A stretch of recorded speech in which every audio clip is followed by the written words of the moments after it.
कार्य तथा ऊर्जा क्लास 9 का चैप्टर है आरबीसी। कार्य किसे कहते हैं, इसके लिए हम ये पढ़ एग्जाम्पल के लिए लेते हैं। कोई एक वस्तु है मेरे पास में, इस वस्तु पर किसी व्यक्ति के द्वारा बल लगाया जा रहा है। अगर ये बल लगा रहा है, इस बल लगाने के कारण ये वस्तु आगे जाए। आगे जाने का मीन्स ये कि इसमें कुछ विस्थापन आए, कुछ न कुछ तो विस्थापन आए। यहाँ पे आ गई ये वस्तु, अगर इन दोनों के बीच में कुछ विस्थापन आ रहा है, जैसे ही बल लगाया, इस व्यक्ति ने बल लगाया किसी वस्तु के ऊपर, तब कुछ विस्थापन उत्पन्न हो तो हम उसको क्या बोलते हैं, कार्य। नॉर्मली भाषा में क्या लिख सकते हैं कि यदि किसी वस्तु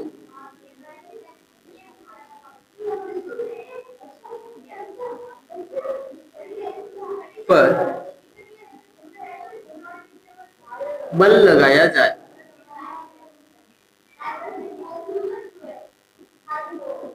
तो उस वस्तु में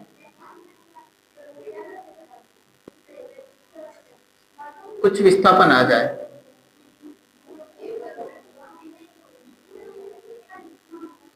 आ जाता है, तो इसे हम क्या बोलते हैं, कार्य।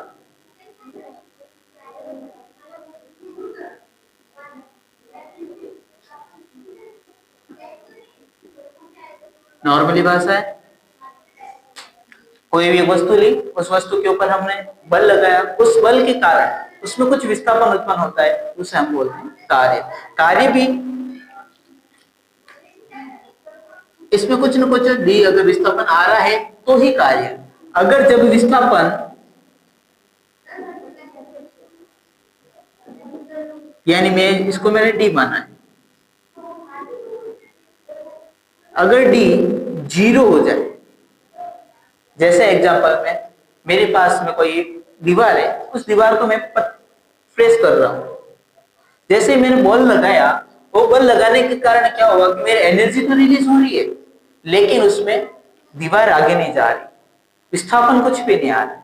अगर ऐसी कंडीशन होती है हमारे पास में, तब हमारा वर्क क्या होगा, 0। यानी कार्य के लिए विस्थापन आना आवश्यक है। इसे हम कार्य कब धनात्मक होगा और कब ऋणात्मक होगा और कब शून्य होगा, इसके बारे में अपन चर्चा करते हैं। धनात्मक के लिए हम ये बोल सकते हैं कि जैसे हमने बल लगाया, और वो भी बल, अगर कोई वस्तु है हमारे पास या फिर कोई गाड़ी है, जैसे मैं एक कार ले रहा हूं,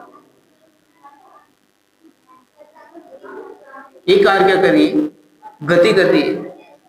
ये गति कर रही है इस साइड में, अगर मैं बल भी अगर यहां से लगा रहा हूं, हमारा बल भी इसी साइड लग रहा है, गति के अनुदिश बल लग रहा है, गति के अनुदिश कार्य करेगा तो बल, तब हमारा कार्य क्या हो जाएगा, धनात्मक। और अगर ये विवेक से गतिमान है इस साइड में और हमारा बल उसके विपरीत लग रहा हो, तब कार्य अपना ऋणात्मक आएगा। और एक गाड़ी विराम अवस्था में स्थित बैठी है और उस पर बल लगा रहे हैं और इसमें डी कुछ भी नहीं आए, विस्थापन शून्य आए, तब हमारा कार्य क्या होगा, शून्य। यानी गुरुत्वाकर्षण पर या गुरुत्व उसके अधीन हम कार्य करते हैं, गुरुत्वाकर्षण के अधीन हम कार्य करते हैं, तब कार्य अपना धनात्मक, और गुरुत्वाकर्षण के विपरीत हम कार्य करते हैं तब हमारा कार्य ऋणात्मक आ जाता है। और जब क्रिया हमारा बल लग रहा है और उसमें डी 0 आए, डी मीन्स क्या, अपना विस्थापन, विस्थापन अगर 0 आए तो क्या कार्य होगा, अपना 0। अब कार्य का जो ये कार्य है अपना, ये किन किन कारकों पर निर्भर करेगा, कार्य किन किन कारक पर निर्भर करता है।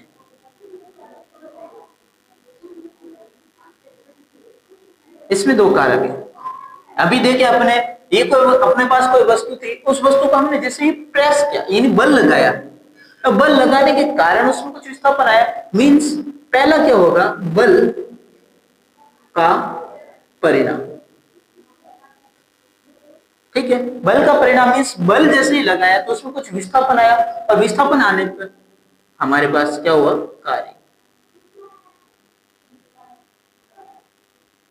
बल और बल का परिमाण और विस्थापन, ये दोनों इसके क्या हो जाएंगे, कारक। अब इसके ऊपर हम इसका सूत्र देखें, फॉर्मूला, तो क्या बनता है कि हमारे कार्य को हम इंग्लिश में बोलते हैं क्या, डब्ल्यू।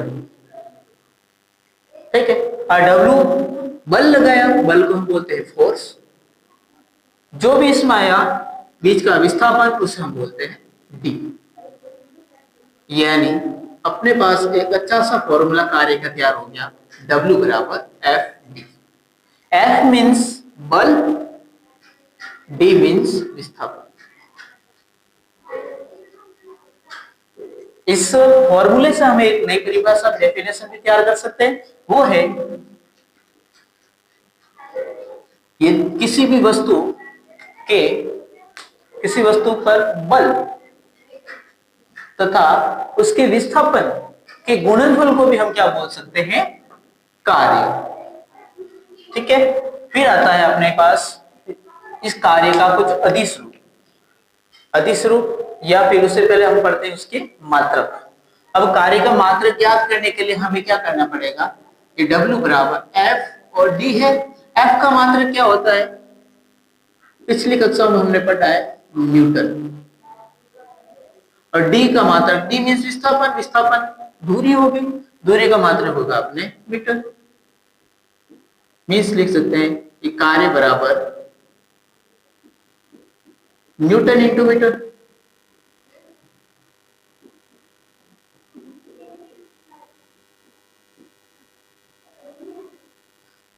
Newton into metre. लेकिन अपने एसआई पद्धति में ध्यान रखें, तो न्यूटन इंटू मीटर को हम लिखते हैं एसआई पद्धति में जूल।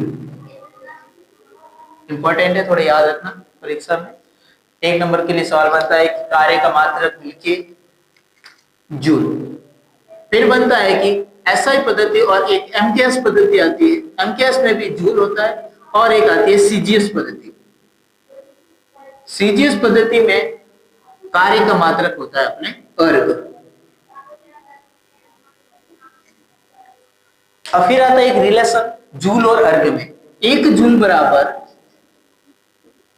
10 की घात 7 अर्ग होता है। इंपॉर्टेंट है, थोड़ा सा याद रखिएगा कि 1 न्यूटन बराबर 1 जूल बराबर 10 की घात 7 अर्ग होता है। और इसका एसआई मात्रक क्या है, जूल। एमकेएस में जूल, तो सीजीएस में क्या लिखते हैं इसको, अर्ग। चलिए, फिर आता है क्वेश्चन अपने कि 1 जूल को परिभाषित करें। 1 जूल परिभाषित करने के लिए हमें फॉर्मूला का यूज करना पड़ेगा। फॉर्मूला यूज करने पर हम देखते हैं कि जैसे ही W बराबर एफ डी, अगर 1 जूल हमें कार्य करना है, किसी वस्तु पर 1 जूल कार्य करने के लिए हमें उस पर बल भी हमें कितना, 1 न्यूटन लगाना पड़ेगा। 1 न्यूटन बल लगाया तब उसमें विस्थापन भी कितना, 1 मीटर आए, तो उस पर हमें कितना कार्य हुआ, 1 जूल कार्य होगा। इसकी अच्छी सी डेफिनेशन तैयार हो जाती है कि किसी वस्तु पर अगर 1 न्यूटन बल लगाया जाए तो उसमें 1 मीटर विस्थापन उत्पन्न हो, तो उस पर किया गया कार्य 1 जूल होता है।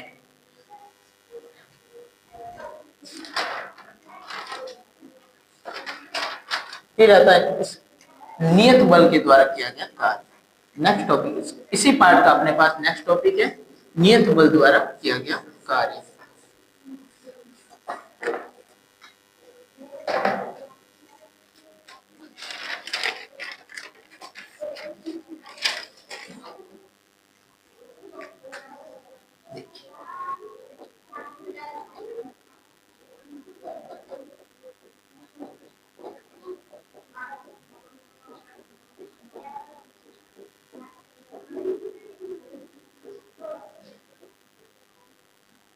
हम सबको पता है कि बल एक अदिश राशि है, नहीं कार्य एक अदिश राशि है। जैसे ही हमें क्या करा, ये बॉक्स है, इस बॉक्स के ऊपर मैंने फोर्स लगाया तो बॉक्स आगे गया, बॉक्स आगे जाने के बाद कुछ डी आ गया और ये एफ आ गया। ये सब पूरा का पूरा रिएक्शन हमारे पास क्या आता है, डब्ल्यू। ठीक है, उसका अदिश रूप में देखते हैं तो क्या होगा, डब्ल्यू बराबर एफ डॉट डी। इसी के बीच अगर मैं बता देखता हूं कि ये बॉक्स है और ये भी बॉक्स था, क्या हुआ, आगे गया, आगे जाने के बाद में क्या हुआ, इन दोनों के बीच में एक एंगल उपस्थित होता है, एक थीटा डिग्री कोण बनता है। ये साफ कर लेते हैं, इसी में यूज करते हैं, एक थीटा डिग्री कोण बनता है। अगर इस थीटा डिग्री कोण को हम देखते हैं कि इसमें किस तरह से सदिश रूप में लिखें तो क्या होता है, इसमें W बराबर F dot d cos theta, F d cos theta, important है। फिर आता है कि अगर इस नियत बल एक वो क्या ना, नियत बल मीन्स फिक्सेबल बल होगा, फिक्सेबल बल यानी एफ है, फिक्सेबल रखना है। अब इसमें क्या करते हैं अपन, कोस थीटा, थीटा का मान में कुछ चेंजेस करता हूं, एक बार मैं 0 डिग्री लेता हूं, एक बार मैं 90 डिग्री लेता हूं और एक बार मैं 180 डिग्री लेता हूं। ठीक है, अब इसके लिए हमें क्या है, कोस थीटा का मान रखना है, F d cos 0 degree, F d cos 90 degree और एफ डी कोस 180 डिग्री। इसको सॉल्व करना है। इसको सॉल्व करने के लिए हमें एक सारणी की जरूरत पड़ती है, साइन थीटा और कोस थीटा के मान की, 0, 30, 45, 60 और 90, ऐसे 10th क्लास में आती है। अब इसको याद करने के लिए अपन को इस पे से छोटी सी ट्रिक है, 1 रुपए को याद रखना है या फिर 1 किलोग्राम को याद रखना है। वो बनता कैसे कि 0 से तो कोई स्टार्ट होता है, 0 के बाद में आता है 1/4, फिर आधा, फिर 3 पा और पूरा, ऐसा होता है। फिर इसको हम करेंगे वर्ग, इन सब का वर्ग करने पर जो हमें आंसर प्राप्त होता है वो लिख देते हैं। 0 इसका हो जाएगा 1/2, इसका हो जाएगा 1/√2 और इसका √3/2 और इसका 1। वापस उल्टा लिख लो, ये √3/2, ये सेम टू सेम और 1/2 और ये 0, ये अपना साफ कर लेते हैं। ये अपने पास सारणी तैयार हो गई। इस सारणी से हम क्या करते हैं, मान लेते हैं एफ डी कोस 0, कोस 0 का मान क्या होता है अपने पास 1, एफ डी कोस 0 हो गया अपने 1, एफ डी 90 डिग्री का मान आता है 0, एफ डी इंटू 180 डिग्री का मान होता है -1। अब किसी की संख्या को हम 1 से गुणा करते हैं तब क्या बनता है, वापस वही संख्या आती है, और किसी संख्या को 0 से करते हैं तो 0 और किसी संख्या को माइनस से करेंगे तो वो माइनस हो जाएगी।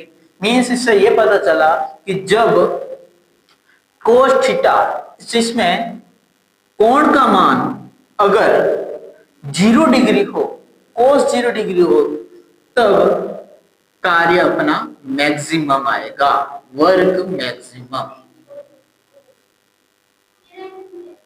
और अगर 90 डिग्री का हो तब क्या होगा, वर्ग 0। और अगर 180 डिग्री से हो अगर थीटा का मान, तब वर्ग क्या होगा, माइनस में। ठीक है, मैक्सिमम और ये हो जाएगा अपना मिनिमम। इसमें कोई डाउट नहीं आना चाहिए और परीक्षा के दृष्टि से ये इंपॉर्टेंट भी है। पहले तो ये याद रखिएगा, W बराबर F d cos theta, cos theta में फिर 0, 90 और 180 का मान रखना है। फिर उस पर देखेंगे कि किस में सबसे मैक्सिमम होता है, किस में सबसे कम होता है, और फिर आता है इसमें 0 हो जाता है। ठीक है, और ये भी याद रखिएगा कि कार्य कब धनात्मक होता है और कब ऋणात्मक इसमें। अब ये धनात्मक कब हुआ, मैक्सिमम 0 डिग्री हुआ, और इसमें धनात्मक जब क्या होगा, कार्य कर रहे हैं किसके अधीन में करेंगे, गुरुत्वीय त्वरण के अधीन में, कार्य गुरुत्वीय त्वरण के अधीन।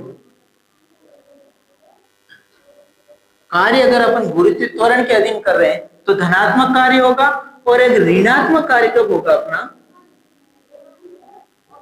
इसके विपरीत हो जाएगा, कार्य अपना गुरुत्वीय त्वरण के अधीन में नहीं होगा, या अपन क्या लिख सकते हैं, विपरीत, क्या कर सकते हैं इसका, विपरीत। और शून्य कब होता है,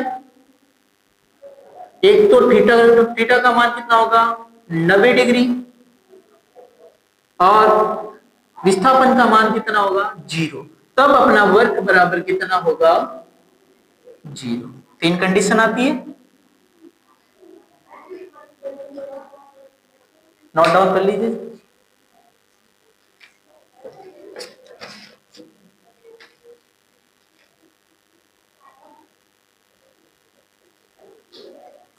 चलिए,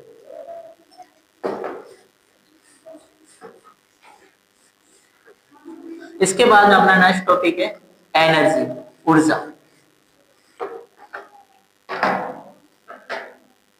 ऊर्जा किसे कहते हैं, अभी पढ़ा आपने कार्य, कार्य में क्या हुआ, बल लगाया आपने, बल लगाने के बाद में कुछ उसमें उस वस्तु में विस्थापन उत्पन्न हुआ, विस्थापन उत्पन्न हुआ, उससे पहले हमने जो बल लगाया उसके कारण हमारे एनर्जी से कुछ एनर्जी रिलीज होती है, जिसके कारण हम क्या करते हैं, प्रेस कर सकते हैं, जैसे दिखते हैं।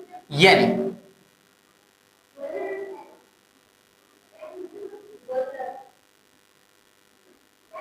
कोई वस्तु है, उसके ऊपर बल लग गया, अब बल लगने के कारण उसमें से क्या होगी उत्पन्न इसकी, ये अपना छोटू मन्नू है, ये बल लगा रहा है, ये बल लगाने के कारण ये क्या कर रहा है, आगे भी नहीं जा रही है, बहुत सारा बल लगा दे उसमें, हद से ज्यादा बल लगा दे, लेकिन आगे नहीं जा रही थी, जिसके इसमें क्या होता है कि डी तो क्या हो गया इसमें 0, तो कार्य भी हो गया 0, लेकिन इसकी एनर्जी क्या होती है, रिलीज हो जाती है, कुछ न कुछ ऊर्जा खत्म हो जाती है।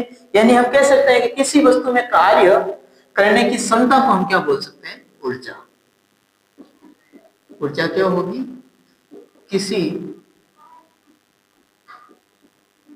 वस्तु में कार्य करने की क्षमता को ऊर्जा कहते हैं।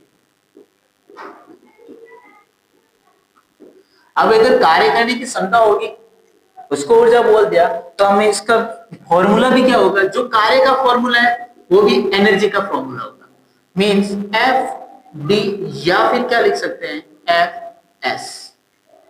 डी का मीन्स विस्थापन, एस का मीन्स भी दूरी विस्थापन, ठीक है। और अगर ये हो गया तो इसका मात्रक भी क्या होगा भाई, जूल, ठीक है। अब देखिए, अब ऊर्जा के भी कुछ रूप दिए गए अपने पुस्तक में। पहला रूप है इसका गतिज ऊर्जा।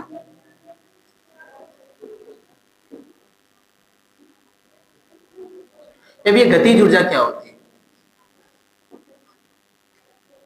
गतिज ऊर्जा के लिए नॉर्मल सी डेफिनेशन है, जैसे कि आप चल रहे हैं या दौड़ रहे हैं, उस दौड़ने के कारण अपनी रिलीज हुई ऊर्जा, उसको हम क्या बोलते हैं, गतिज ऊर्जा।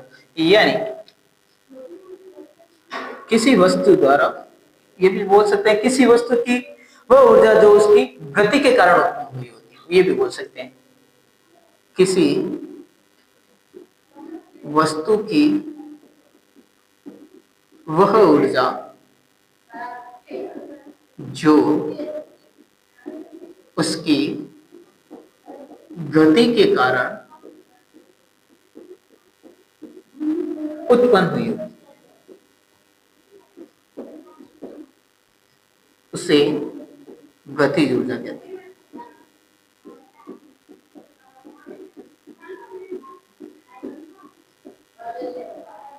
इंग्लिश में बोलते हैं इसको काइनेटिक एनर्जी बोलते हैं, एनर्जी ऑफ काइनेटिक।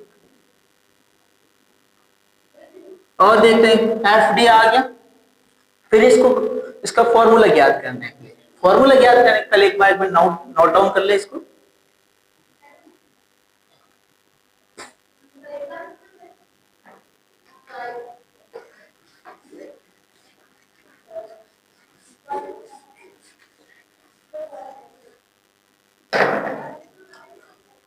इसके फॉर्मूले के लिए हम करते हैं कि ये कोई वस्तु है आपके पास, वो उसका प्रारंभिक वेग ले रहा हूं मैं इसमें जीरो। कोई भी वस्तु है या कोई गाड़ी है, वो प्रारंभिक स्थिति में तो उसका मान वेग होता है जीरो, फिर कुछ समय बाद में उसका वेग v हो जाता है, कुछ समय बाद में वेग उसका v हो जाता है, तब उस पर हमें गतिज ऊर्जा निकालनी है। तो उसमें क्या करते हैं कि गतिज ऊर्जा ज्ञात करने के लिए हमें सबको पता है कि गति के नियम की आवश्यकता पड़ेगी। उससे पहले हमें किया गया उस पर कार्य भी निकालना है। किया गया कार्य क्या होगा, W बराबर F डॉट डी।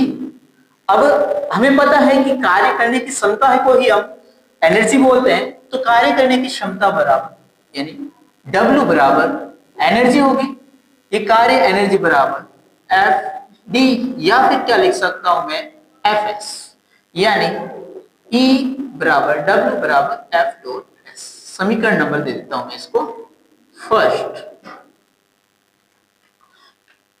फिर गतिज ऊर्जा की हमें निकालना है, तो गति के तृतीय नियम से, थर्ड नियम, गति के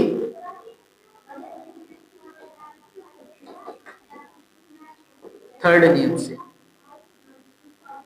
अपना तृतीय नियम क्या है, जैसे कि याद कीजिए, पहला नियम तो v बराबर u plus A T, second नियम v स्क्वायर बराबर, सेकेंड नियम s बराबर u T plus half A T square, और थर्ड इक्वेशन v स्क्वायर बराबर u स्क्वायर प्लस 2as। याद कीजिए अपने u तो प्रारंभिक वेग कितना था जीरो, तो v स्क्वायर बराबर u स्क्वायर में जीरो हो गया, तो 2as बच गया अपने। अब याद करें गति का द्वितीय नियम, गति के ये समीकरण है, समीकरण से, और गति के सेकंड नियम से। सेकंड नियम क्या है अपने पास, F बराबर m में, हमें a का मान ज्ञात करना है, क्योंकि F बराबर m है, तो a बराबर क्या हो जाएगा F upon m, F upon m। ये अपन क्या करते हैं, इसको समीकरण 2 लो, तो ये अपना समीकरण 3। अब करते हैं समीकरण 2 व 3 से, यानी समीकरण 3 का मान हमें समीकरण 2 में रखना है। देखिए v स्क्वायर बराबर 2a की जगह हम रखना है f अपॉन m, और s क्या वापस आ जाएगा। अब इसको सॉल्व करते हैं थोड़ा, m और 2 को अलग अलग कर ले, v स्क्वायर जो बट्टा में है वो मल्टीपल में चला जाएगा, जो मल्टीपल में है वो बट्टा में चला जाएगा, बराबर एफ एस। चलिए यहां तक तो नो डाउट है आपके। चलिए एफ एस आ गया। हमने प्रथम समीकरण में देखा है, फर्स्ट समीकरण में, कि एफ एस क्या था अपना वर्क। चलिए एफ एस की जगह मैं क्या लिखता हूं, डब्ल्यू, क्या हो जाएगा एम वी स्क्वायर बटा 2 बराबर डब्ल्यू। थोड़ा इसको भी मैं सोल्व करता हूं, तो क्या हो जाएगा 1 बटा 2 एम वी स्क्वायर। अब देखिए डब्ल्यू, डब्ल्यू हमारी क्या है, एनर्जी। अब ये एनर्जी कौन सी एनर्जी अपने पास, हम किस क्या ज्ञात कर रहे हैं, काइनेटिक एनर्जी, गतिज ऊर्जा। अब गतिज ऊर्जा को हम किस साइन से डिनोट कर देंगे, के, काइनेटिक एनर्जी। तो हम क्या लिख सकते हैं, डब्ल्यू बराबर क्या लिख सकते हैं, के ई। इज सिंपल, बेस्ट फॉर्मूला है, याद करना आप लोग गतिज ऊर्जा के लिए। इसके ऊपर कुछ क्वेश्चन बनता है कि जैसे कोई गाड़ी है, वो 2 मीटर प्रति सेकंड स्क्वायर, 2 मीटर प्रति सेकंड के वेग से गतिमान है, यानी v उसका दिया हुआ है 2 मीटर प्रति सेकंड, और इसका द्रव्यमान है 5 किलोग्राम। तो उसमें गतिज ऊर्जा ज्ञात करनी है। गतिज ऊर्जा ज्ञात करने के लिए हमारे पास फॉर्मूला दिया हुआ है 1/2 mv², बराबर क्या हो जाएगा 1/2, m का मान 5 किलोग्राम और v² मीन्स 2 × 2, कट कर ले तो कितना आ जाएगा 5 × 10। अब यह होता है कि इसका मात्रक, जो कार्य का मात्रक है वो ही अपना एनर्जी का मात्रक होगा। क्या मात्रक है? जूल। अपन लिख सकते हैं जूल। इट्स सिंपल, याद रखिएगा, नोट डाउन कीजिए।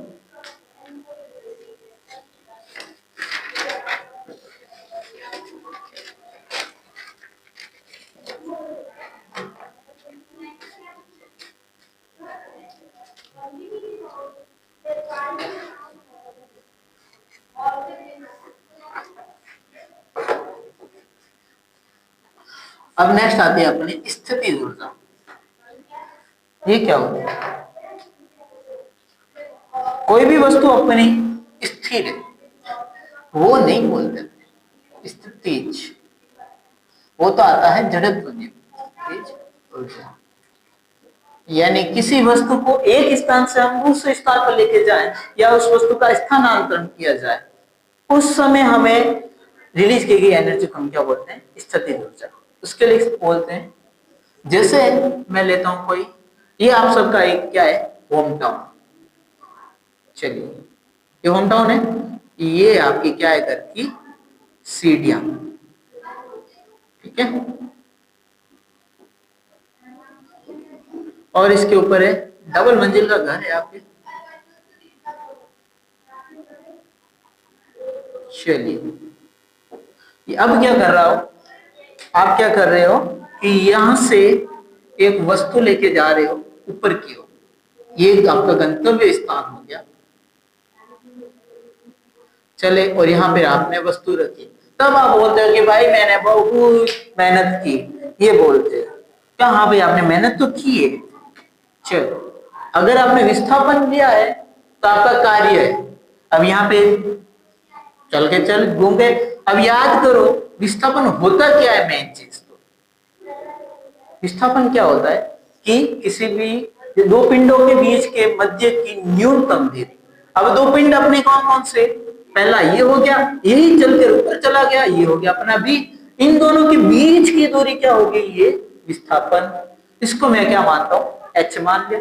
अब ये h मान लिया, अपनी ये दूरी नहीं मानी जाएगी, ये दूरी अपन को नहीं लेनी है, जो शॉर्टकट की दूरी होगी उसको लेना है, ठीक है। अब स्थितिज ऊर्जा की परिभाषा देखते हैं, तो किसी वस्तु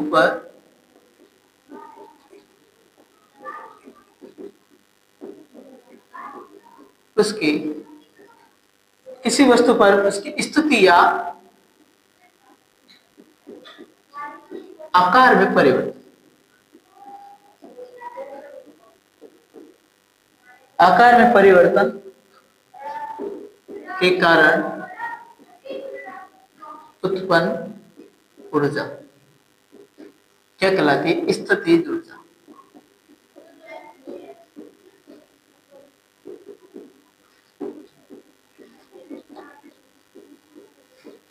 चलिए, अब इसका फॉर्मूला देखते हैं कि जैसे ही हमने किया तो इसकी अब जो कार्य ज्ञात करना है, कार्य ज्ञात करने के लिए हम देखते हैं इसको स्थितिज ऊर्जा में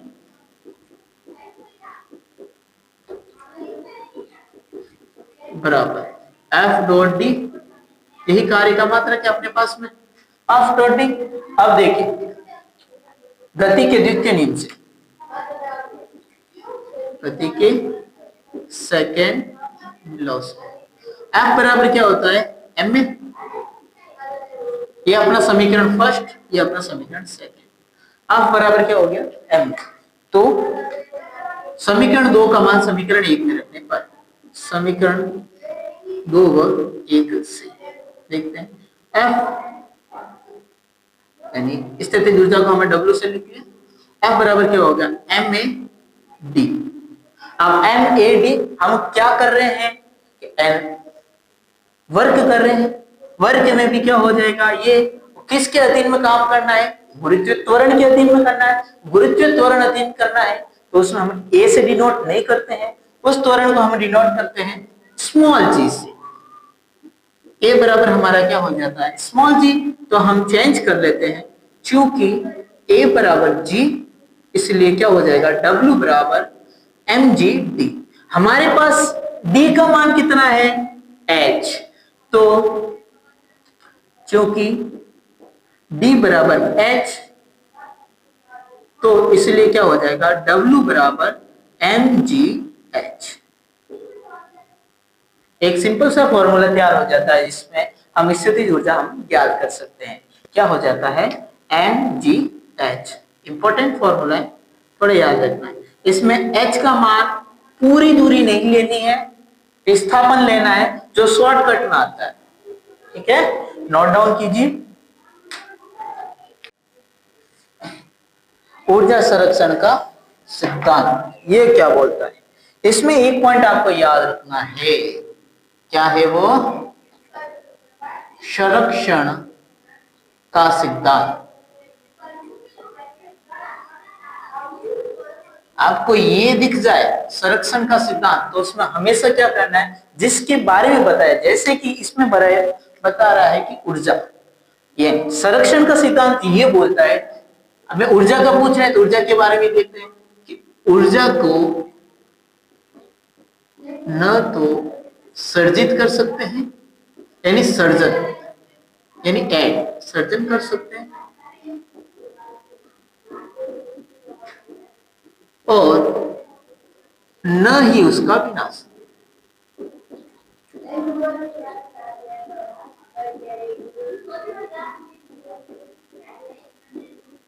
ऊर्जा को ना तो हम सर्जन कर सकते हैं और ना ही उसका विनाश। तो हम क्या कर सकते हैं कि ऊर्जा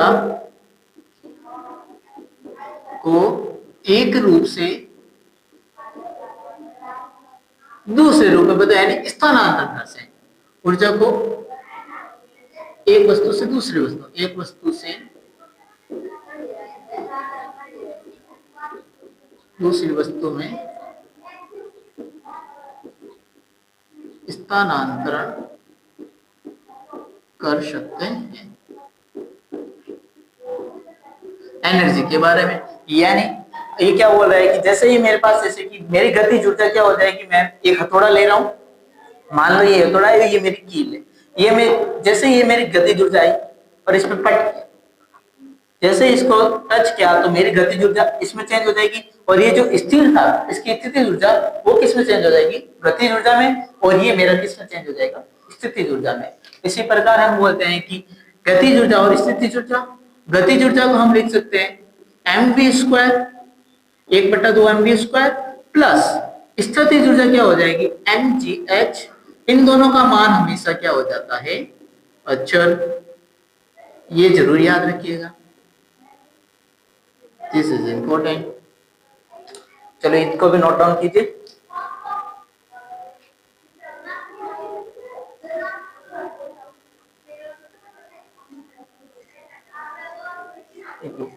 स्टार्ट करते हैं। हाँ,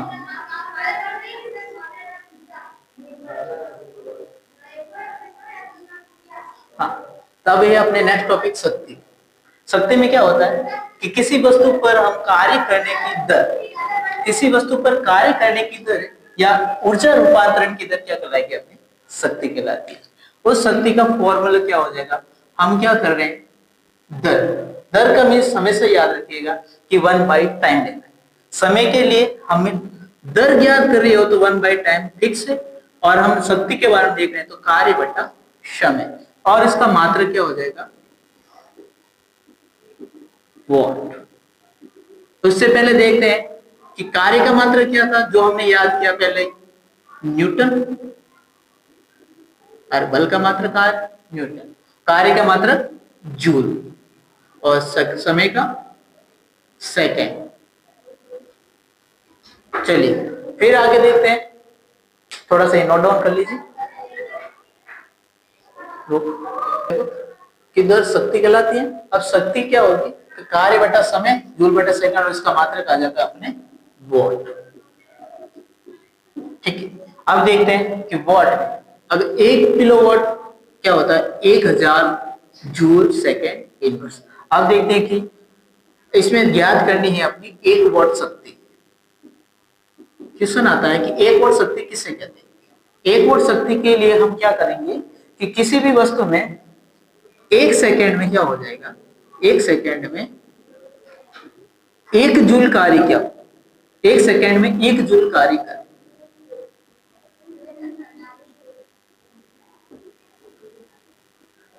तो उसकी शक्ति कितनी होगी, 1 वाट होती है।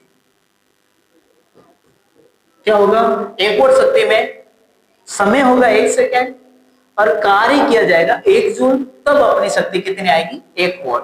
इसके बाद देखते हैं ऊर्जा का एक व्यावसायिक मात्रक आता है, ऊर्जा का व्यावसायिक मात्रक क्या है, KWH। किलोवाट घंटा। अब किलोवाट घंटा में देखिए इसकी फुल फॉर्म देखते हैं तो किलो में क्या होगा, 1000 वाट, ये हो गया। फिर आता है घंटा में कितने सेकंड हो गया भाई, 3600 सेकंड। अब इन दोनों का हम क्या करता हूं, मल्टीपल कर लेता हूं, तो 36 इंटू 1 2 ये 3। अब इसको शॉर्ट फॉर्म लिखते हैं तो 1 kWh बराबर कितना हो जाएगा, 3.6 इंटू 10⁶ जूल। याद रखिएगा क्या होता है, 1 kWh का मान आता है 3.6 इंटू 10⁶ जूल। और ये का ये अपने जो घरों में आता है मीटर, उसकी मीटर की जो यूनिट लेके जाते हैं उसमें 1 यूनिट आती है, उस 1 यूनिट का मान कितना होता है, 1 kWh। यानी उसमें कितनी जूल, 3.6 इंटू 10⁶ जूल हो जाती है। यह अपना था आज का पाठ, कार्य तथा ऊर्जा। Thanks for watching.